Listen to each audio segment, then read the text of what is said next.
नमस्कार, मैं हूं कुलदीप सिंह। आप देख रहे हैं Bharat A to Z news. इस समय हमारे पास साथ हैं भाजपा के वरिष्ठ नेता हैं योगेश शुक्ला जी।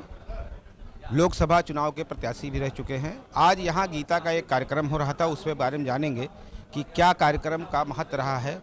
और महाराज जी जो आए हुए थे, ज्ञानानंद महाराज जी, उनके बारे में भी पूछेंगे।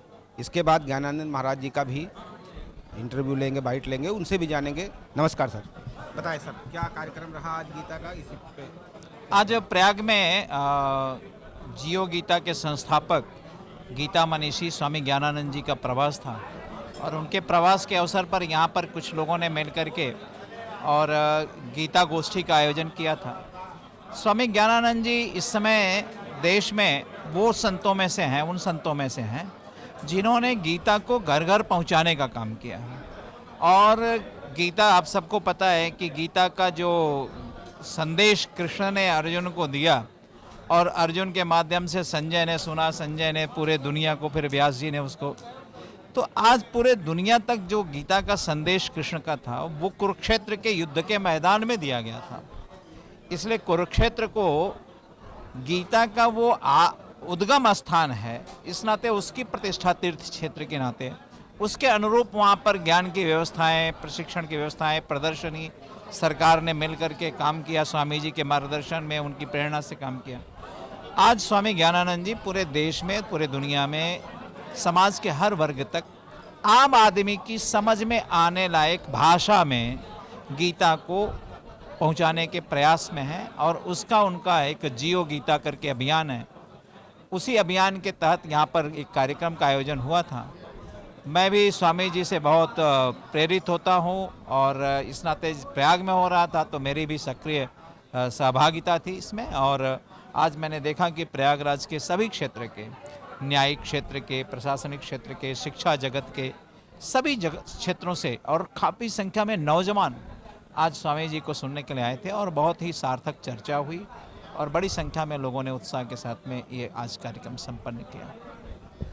आज जो कॉन्वेंट स्कूलों की पढ़ाई चल रही है, वहाँ पर धीरे धीरे ये देखा जा रहा है कि जो सनातन धर्म की ग्रंथें हैं उनसे बच्चे दूर होते चले जा रहे हैं। क्योंकि आज कॉन्वेंट स्कूल के बच्चे को पूछेंगे आप गीता के बारे में, रामायण के बारे में, तो उनको जानकारी नहीं है। उसका कारण ये है कि उसके बारे में कोई सिलेबस के अंदर कुछ नहीं है बच्चों के लिए। जबकि दूसरी तरफ आप देखेंगे जो मदरसे हैं वहाँ पर उनको कुरान, मुस्लिम धर्म की ग्रंथें पढ़ाई जाती है। लेकिन हमारे धर्म में या सनातन धर्म में जो भी सिलेबस है उसमें कहीं भी हमारे ग्रंथों को नहीं पढ़ाया है। उस पर क्या कहना? देखिए, ऐसा है कि ये तो प्रेरणा की बात है। आप देखिए, अखिल भारतीय जो हमारा विद्या भारती है, विद्या भारती के द्वारा हजारों की संख्या में देश में सरस्वती शिशु मंदिर, विद्या मंदिर संचालित हो रहे हैं।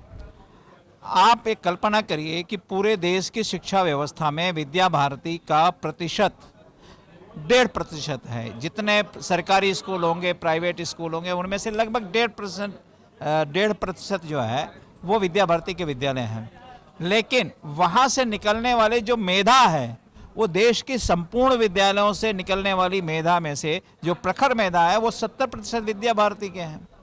तो इस प्रकार की शिक्षा व्यवस्था वो विद्या भारती जैसी संस्थाएं देती हैं, जियो गीता जैसे अभियान चलाते हैं।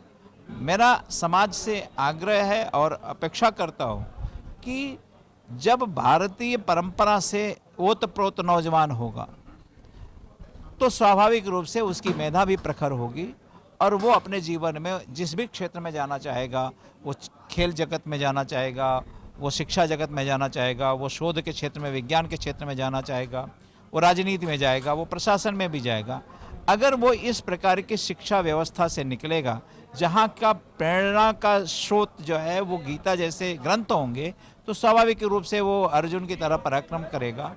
और विद्या भारती इस प्रकार की शिक्षा व्यवस्था का पोषण करने वाली संस्था है। जियो गीता जैसा अभियान इस प्रकार की व्यवस्था का पोषण करने वाली है। इसलिए मैं उम्मीद करता हूँ कि आने वाले समय में ये अभियान और प्रखर होगा।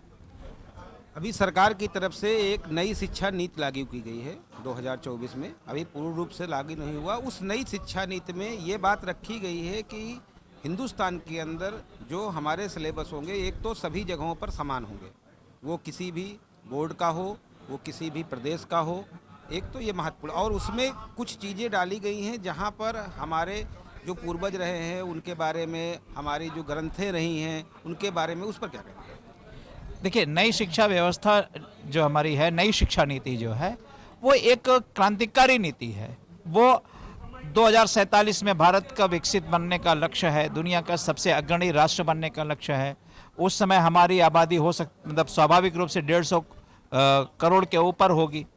हमारी पूरी की पूरी जनसंख्या विकसित देशों की जो मान्य एक तरह से भौतिक जीवन के स्तर हैं, उस स्तर का जीवन जी सके, ज्ञान में के क्षेत्र में उस प्रकार का परफॉर्मेंस दिखा सके, हर रूप से विकसित भारत हो, उसके लिए सबसे जो महत्वपूर्ण चीज़ आवश्यक थी वो थी कि उसके अनुरूप उस लक्ष्य को, भारत को विकसित बनाने के लक्ष्य को पूरा करने वाली शिक्षा नीति है कि नहीं देश की।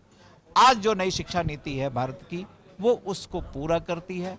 अब आवश्यकता रह गई है नंबर 2 लेवल पे आने की, यानी शिक्षा नीति बन गई, बहुत से लोगों ने उसको स्वीकार कर लिया, भारत की जितनी हमारी शिक्षा जगत की संस्थाएं हैं उनको उन्होंने स्वीकार कर लिया। अब उस शिक्षा नीति के अनुरूप समाज का प्रबोधन होना, सामान्य विद्यालय के शिक्षकों से लेकर के विभागों तक को प्रबोधन करना, ये काम है, ये आगे बढ़ना चाहिए। और मुझे लगता है कि उस स्थिति में निश्चित रूप से नई शिक्षा नीति के वो टार्च का काम करेगी। उसके प्रकाश में भारत की जो शिक्षा व्यवस्था होगी, पूरा इकोसिस्टम होगा, वो बहुत मजबूत होगा और हम भविष्य की ज़रूरतों के अनुरूप नागरिकों को शिक्षित बना पाएंगे। बहुत बहुत धन्यवाद आपका। तो आप देख रहे थे कैमरामैन संजय सिंह के साथ zonal head Bharat A to Z news का विशेष रिपोर्ट कुलदीप सिंह के साथ।